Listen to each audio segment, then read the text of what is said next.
तो दोस्तों, अगर हम बात करें चैप्टर नंबर 3, चैप्टर का नाम है एटम्स और मॉलिक्यूल। तो अगर इसमें हम देखें, ancient Indian and Greek philosopher have always wandered about unknown and unseen form of matter. तो जो भारत के और जो ग्रीक के जो फिलोसफर थे, दार्शनिक थे, वो unseen form of matter, unseen मतलब जिसको देखा ना गया हो, तो unseen of form of matter का मतलब है एटम से। अगर किसी भी मैटर के हम छोटे छोटे टुकड़े करते जाते हैं, तो जो सबसे छोटा जो टुकड़ा होता है, सबसे छोटा जो पार्ट होता है, उसको हम एटम कहते हैं। सबसे पहले कि भाई जो मैटर है इसके छोटे टुकड़े हो सकते हैं, द आइडिया ऑफ डिविजिबिलिटी, ये जो सबसे पहले दिया गया था, ये 500 बीसी में, 500 यानी कि जेसस क्राइस्ट को सूली पे चढ़ाने से 500 साल पहले, ये भारत के एक दार्शनिक थे, एक फिलोसफर थे जिनका नाम था महर्षि कर्ण।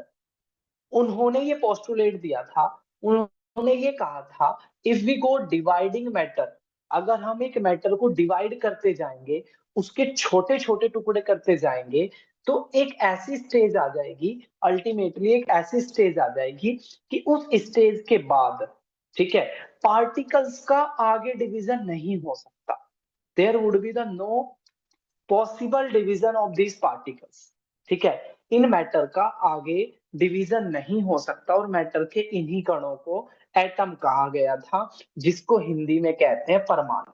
तो महर्षि कर्ण ने सबसे पहले ये बोला था कि यदि if we go the dividing the matter, so there is a stage that no further division will be possible, कि उसके बाद का जो डिवीजन है वो पॉसिबल ही नहीं होगा। इसको कहा गया था परमाणु। ठीक है। Another Indian philosopher Pakudha Katyayana elaborated this doctrine. तो एक और फिलोसफर थे जिनका नाम था पकुदह कटियामा, उन्होंने इस डॉक्ट्रिन को आगे बढ़ाया। अब अगर हम बात करें ग्रीक फिलोसफर्स की, तो दो ग्रीक फिलोसफर थे, एक था डेमोक्रिटस और एक थे ल्यूकिपस। ठीक है, तो दो फिलोसफर थे, एक डेमोक्रिटस और एक ल्यूकिपस। इन दोनों ने ये कहा कि अगर if you go dividing a matter, यदि हम किसी एक मैटर को डिवाइड करें, आ स्टेज विल कम, एक ऐसी स्टेज आ जाएगी when particle obtained can not be divide further, कि उसके बाद पार्टिकल्स का आगे डिवीजन नहीं हो पाएगा। और इस स्टेज को इन्होंने क्या कहा था? एटम कहा था।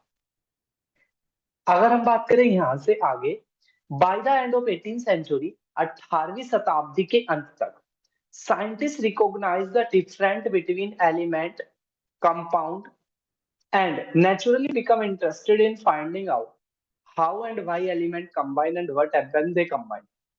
तो बेसिकली बात करें, 18वीं शताब्दी के एंड तक साइंटिस्टों ने ये रिकॉग्नाइज करा कि भाई एलिमेंट में और कंपाउंड में क्या डिफरेंस है, और उन्होंने एक थ्योरम दी इस आधार पर।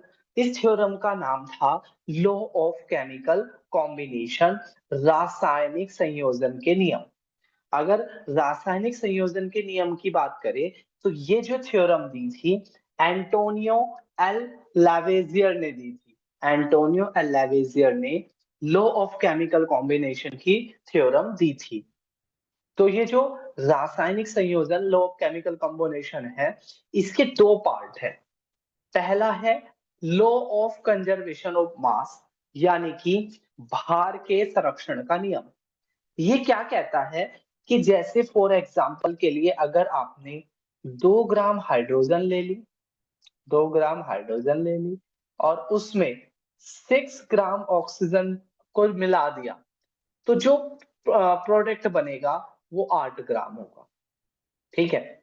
अगर 10 ग्राम हाइड्रोजन ले ली और 16 ग्राम ऑक्सीजन ली, तो जो प्रोडक्ट बनेगा वो 26 ग्राम होगा। ठीक है।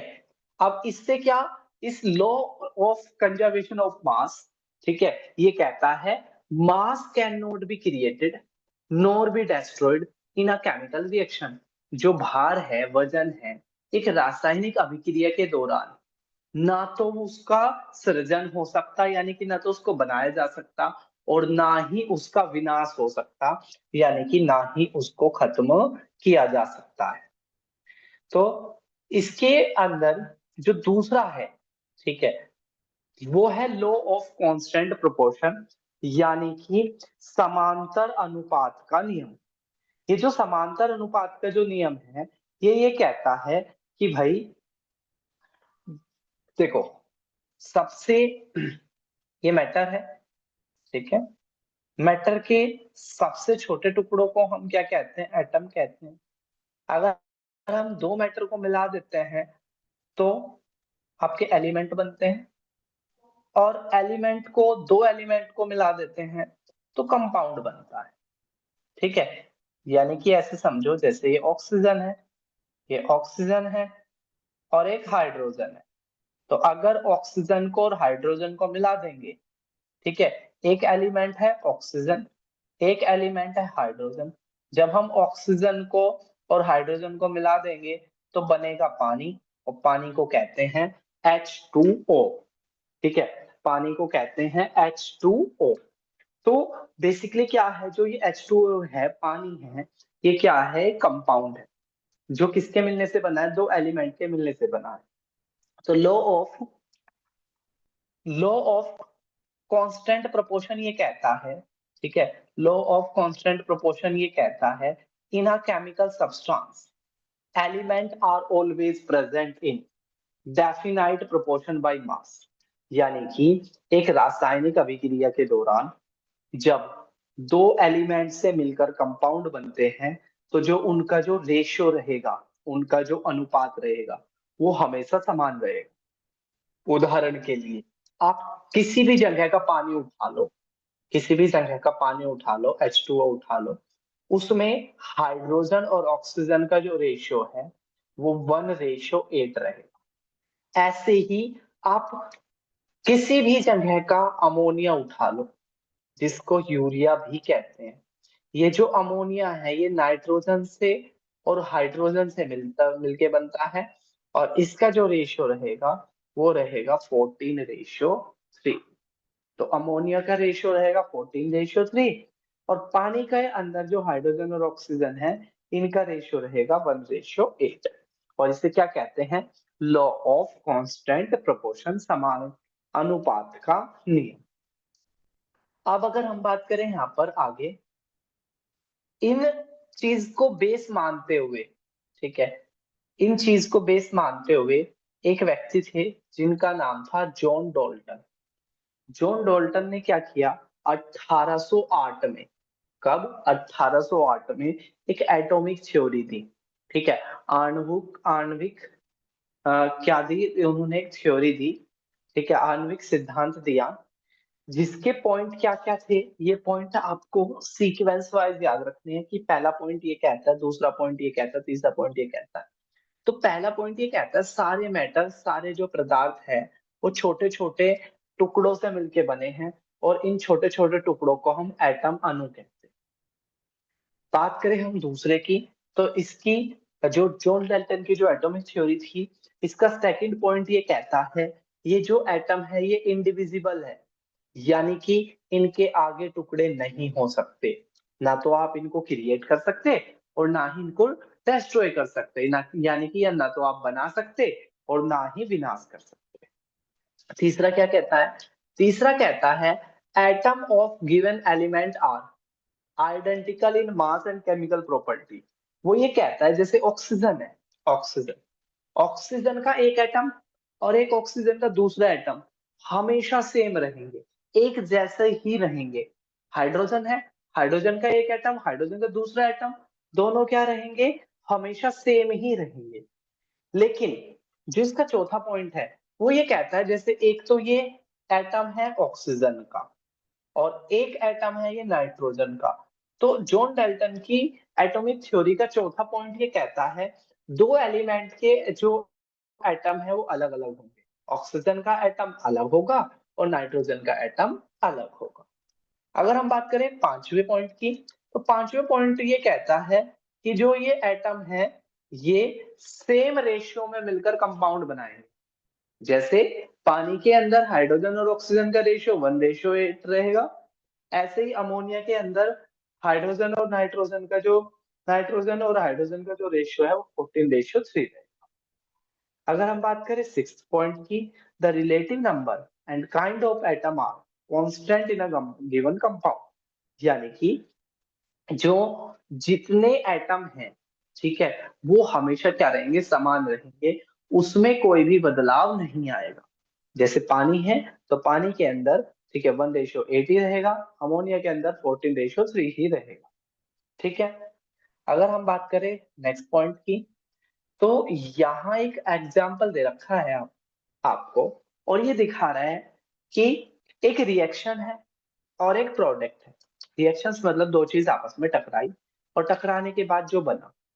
तो अगर हम बात करें तो मैं इसको शॉर्ट में लिख रहा हूँ एस सी मतलब सोडियम कार्बोनेट, ठीक है। और इसमें मैंने मिला दिया, क्वेश्चन में कह रहा है एसिटिक एसिड, तो एसी मतलब एसिटिक एसिड, ए मतलब एसिटिक एसिड। अब जब दोनों को मिलाया मैंने, ठीक है, तो जो प्रोडक्ट बनता है उसमें CO2 है, H2O है और सोडियम एसिटेट है, सोडियम एसिटेट।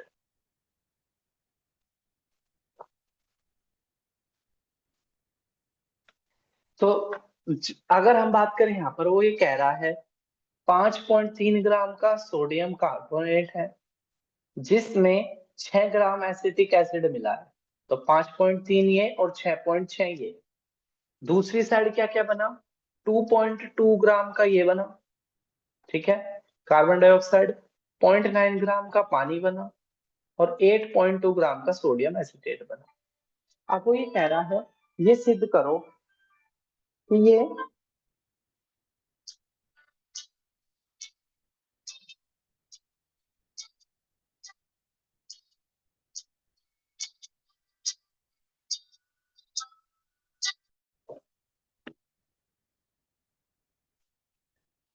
तो वो ये कह रहा है जब आप इसको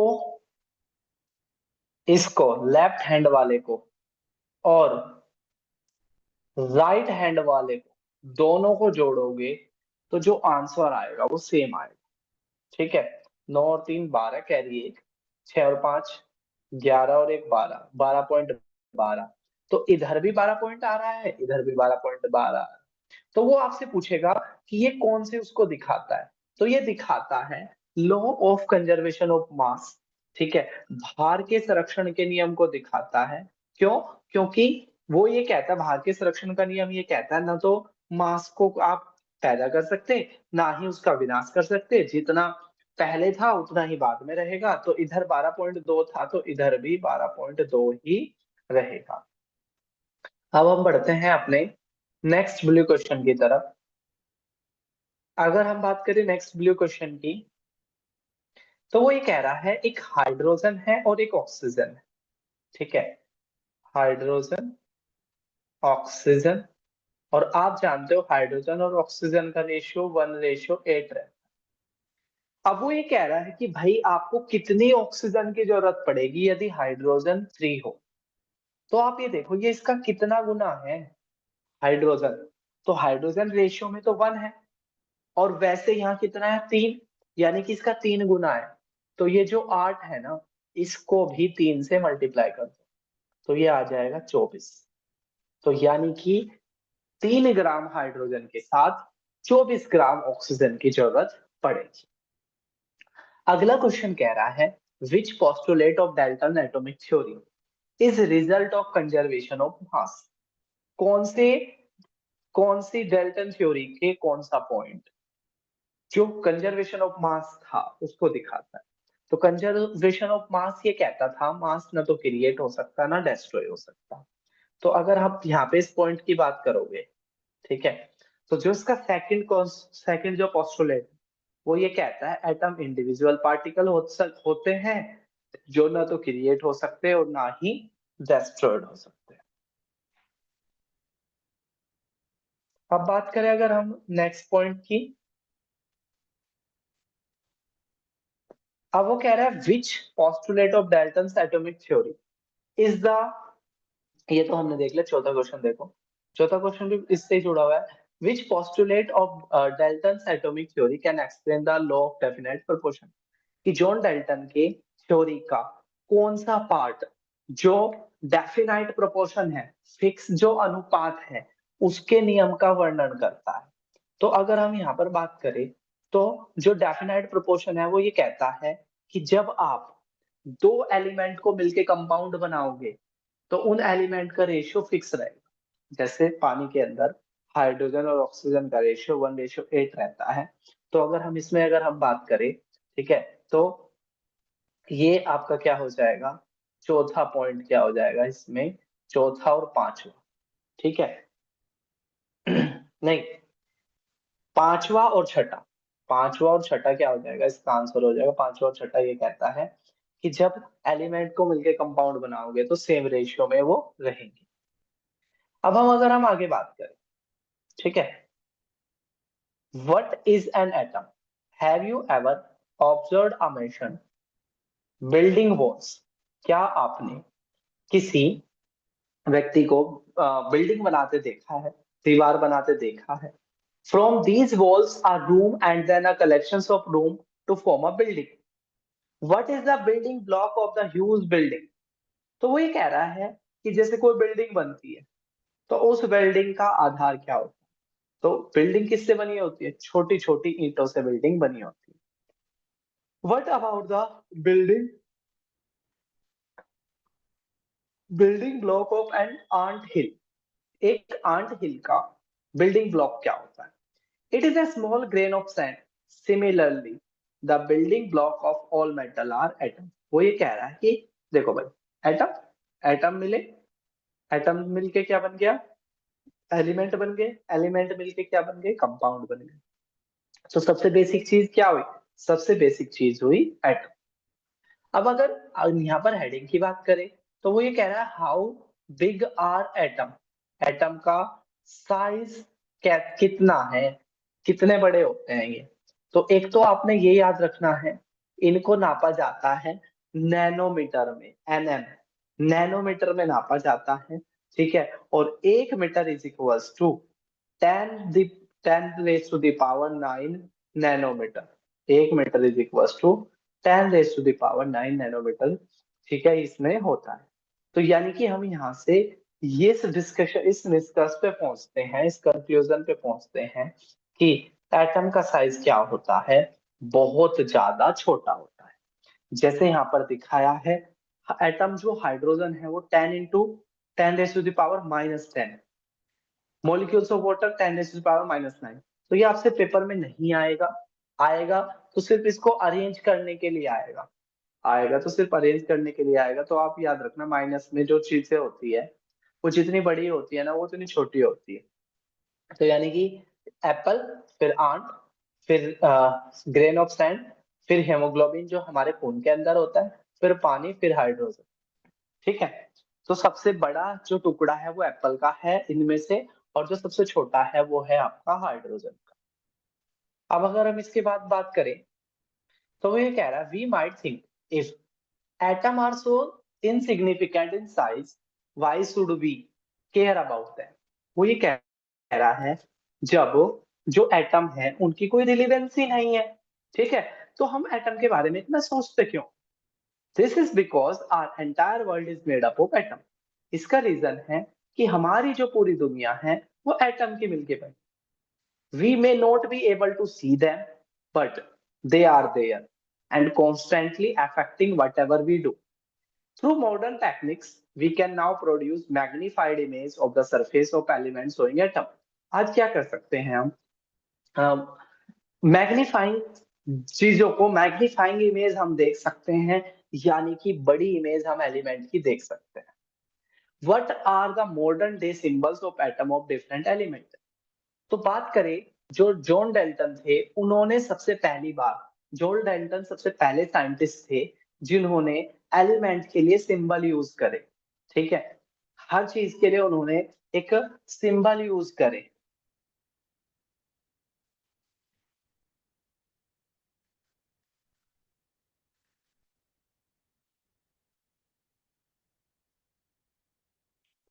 तो जैसे अगर यहाँ पर हम बात करें, यहाँ पर सिंबल की अगर हम बात करें तो सबसे पहले इस तरीके से उन्होंने सिंबल यूज करे। ये डॉट डॉट वाला हाइड्रोजन के लिए, ये टेढ़े टेढ़े वाला फॉस्फोरस के लिए, सी कॉपर के लिए, गोल्ड जी के लिए, कार्बन सी इस तरीके से, सल्फर एल एस तरीके से प्लस गोल में, लेड के लिए एल, प्लेटिना के लिए पी, ऑक्सीजन के लिए बिल्कुल 0 ओ, आयरन के लिए आई, सिल्वर के लिए एस और मर्क्यूरी के लिए चारों तरफ ये डॉट। ये जो थ्योरम दी थी सबसे पहले, ये किसने दी थी? सबसे पहले जॉन डेल्टन ने इस थ्योरम को दिया था। उन्होंने इन एलिमेंट के लिए सिंबल यूज करे थे। अब अगर हम बात करें यहाँ पर जॉन डेल्टन की, ठीक है, तो जॉन डेल्टन ने सिंबल दिए, फिर आगे चलकर एक संस्था बनी। संस्था का नाम है IUPAC, international union of pure and applied chemistry. ये इसकी फुल फॉर्म है, international union of pure and applied chemistry. ये क्या कहती है? ये एक इंटरनेशनल ऑर्गेनाइजेशन है, एक अंतरराष्ट्रीय संस्था है, जो क्या करती है, जितने भी आपके एलिमेंट होते हैं उन एलिमेंट का नेम बताती है कि भाई इसका नाम हाइड्रोजन होगा, इसका नाम कार्बन होगा। इसके अलावा उनको सिंबल देती है कि भाई ऑक्सीजन के लिए O, सोडियम के लिए Na, ऐसे वो क्या देती है? सिंबल देती है। और उसका एटॉमिक मास बताती है कि भाई हाइड्रोजन के एक एटम का वजन कितना होगा। अब इनका ना एक रूल होता है कि जब भी किसी चीज का इस तरीके से दिया जाता है तो उसका जो पहला जो लेटर है वो हमेशा कैपिटल में रहेगा, और जो दूसरा जो लेटर है वो स्मॉल में रहेगा। जैसे आप यहाँ देख सकते हो, ये ए को तो कैपिटल में लिखा है और एल को स्मॉल में लिखा है। अब अगर हम यहाँ पर बात करें अब इसके रूल की, symbol of some element are formed from the first letter of the name and letter appearing later in the name। तो कुछ चीजों को तो क्या करा, कुछ चीजों का, अब इसके नेमिंग के ना रूल पूछेगा, तो कुछ चीजों को तो क्या किया गया, कुछ चीजों का तो जैसे क्लोरीन है, तो क्लोरीन को हम ऐसे लिखेंगे CHLORINE। तो इस क्लोरीन के अंदर एल यूज हुआ है, तो पहला लेटर तो हमने सी उठा लिया और एक लेटर बीच में से उठा लिया CL, ठीक है। तो कुछ चीजों को तो हमने क्या करा है, पहला लेटर ले लिया और बीच में से कोई लेटर ले लिया। कुछ लेटर हमने ग्रीक लैंग्वेज से ले लिए, जैसे आयरन के लिए हमने Fe बना दिया, ठीक है, और क्योंकि ये लैटिन नेम है फेरम, सो आयरन का लैटिन नेम फेरम है, वहां से हमने बना दिया Fe। सोडियम का जो लैटिन नेम है वो है नेट्रियम, इसलिए हमने सोडियम को कहा Na। पोटेशियम का जो लैटिन नेम है वो है कैलियम, ठीक है, इसलिए हमने इसको लिखा K। तो इस वजह से हर एक एलिमेंट का क्या होता है, हर एक एलिमेंट का यूनिक नेम होता है और यूनिक केमिकल सिंबल होता है। अब ये अगर यहाँ पर हम सिंबल की बात करें, ये आपने याद रखने हैं। एल्यूमिनियम का सिंबल है Al, आर्गन का है Ar, बैरियम का है Ba, बोरोन का है P, ब्रोमाइन का Br, कैल्शियम का Ca, कार्बन का C, क्लोरीन का Cl, कोबाल्ट का CO, कॉपर का Cu, फ्लोरीन का F, गोल्ड का Au, हाइड्रोजन का H, आयोडीन का I, आयरन का Fe, लेड का Pb, मैग्नीशियम का Mg, नियोन का Ne, नाइट्रोजन का N, ऑक्सीजन का O, पोटेशियम का K, सिलिकॉन का Si, सिल्वर का Ag, सोडियम का Na, सल्फर का S, यूरोनियम का U, जिंक का Zn। तो ये सब चीज के सिंबल आपको अच्छे से याद होने चाहिए, ठीक है, अच्छे से याद होने चाहिए। जिनका जैसे एल्यूमिनियम है, एल्यूमिनियम का Al है, तो ये तो नॉर्मल है, सीधा दिख जाता है। लेकिन आर्गन Ar सीधा दिख जाता है, बैरियम Ba सीधा दिख जाता है, बोरोन B सीधा दिख जाता है, ब्रोमीन Br सीधा दिख जाता है, कैल्शियम Ca, कार्बन C, लेकिन क्लोरीन देखो C पहला और L बीच में से उठा लिया, कोबाल्ट CO पहले दो उठा लिए, कॉपर, कॉपर ध्यान से याद करना है क्योंकि कॉपर का है Cu, फ्लोरीन का Fe होता है। एक तो कॉपर का आपने, मैं अंडरलाइन कर रहा हूँ, जिनको आपने अच्छे से देखना है, ठीक है, कॉपर का जो Cu होता है, एक है गोल्ड का जो Au होता है, एक है आयरन का जो Fe होता है, एक है लेड का जो Pb होता है, मैग्नीशियम का Mg, नियोन का Ne, ये तो सीधा है। एक आपने याद करना है पोटेशियम, पोटेशियम का K होता है, सिलिकॉन का Si, एक सिल्वर याद करना है, सिल्वर का होता है Ag, एक सोडियम याद करना है, सोडियम का होता है Na, सल्फर का Fe होता है, यूरेनियम का Ue होता है, और जिंक का Zn।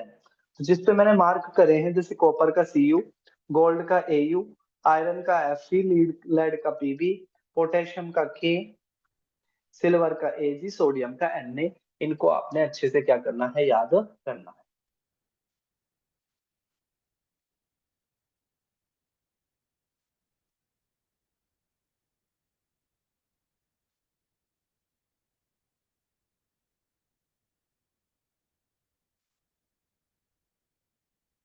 अब अगर हम बात करें एटॉमिक मास की, ठीक है, तो पहले हम समझ लेते हैं एटॉमिक मास का क्या मतलब। जैसे ये ऑक्सीजन है और मैंने इसको लिखा O2, तो O2 का मतलब ऑक्सीजन के दो एटम, O2 का मतलब ऑक्सीजन के दो एटम, ऑक्सीजन के दो कण, ठीक है। अब एक कण को अगर हम तोले, ठीक है, जैसे आप सामान लेने जाते हो और कोई चीज 1 ग्राम की है, ठीक है, 2 ग्राम की है, 3 ग्राम की है, 4 ग्राम की है, 1 किलो की है, 2 किलो की है, ऐसे ही किसी भी एक एलिमेंट के एक एटम के वजन को क्या कहते हैं, हम एटॉमिक मास कहते हैं।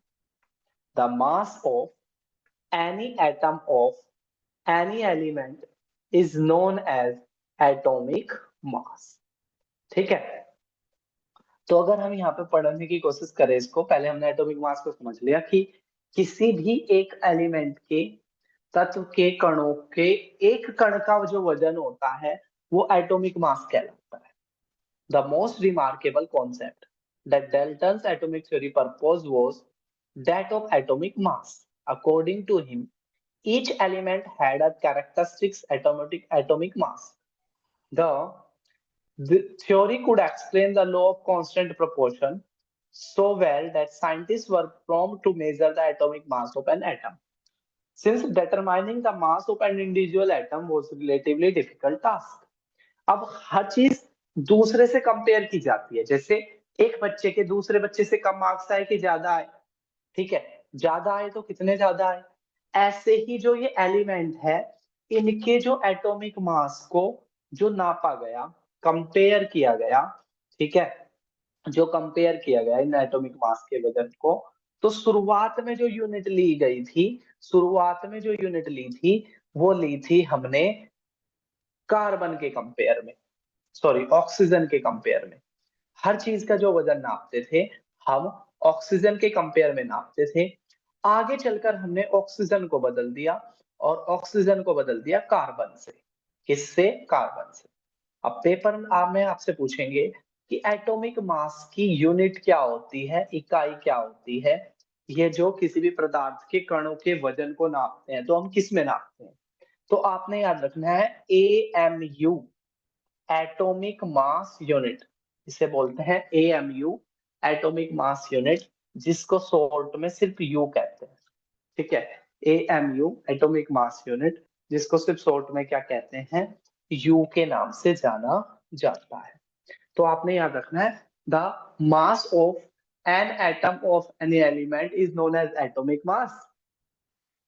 It is measured, earlier it was measured in the compare of oxygen. Nowadays it is compared with the carbon, and its earlier unit was AMU, and nowadays its atomic unit is U. U जिसको बोलते हैं unified मास के नाम से।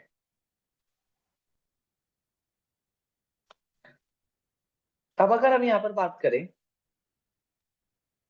तो एक तो ये ईयर याद रखना है, ठीक है, कि कार्बन को कब एटॉमिक मास की यूनिट के रूप में माना गया, तो 1961 में। 1961 से पहले ऑक्सीजन को लिया जाता था और उसके बाद लिया जाने लग गया कार्बन को।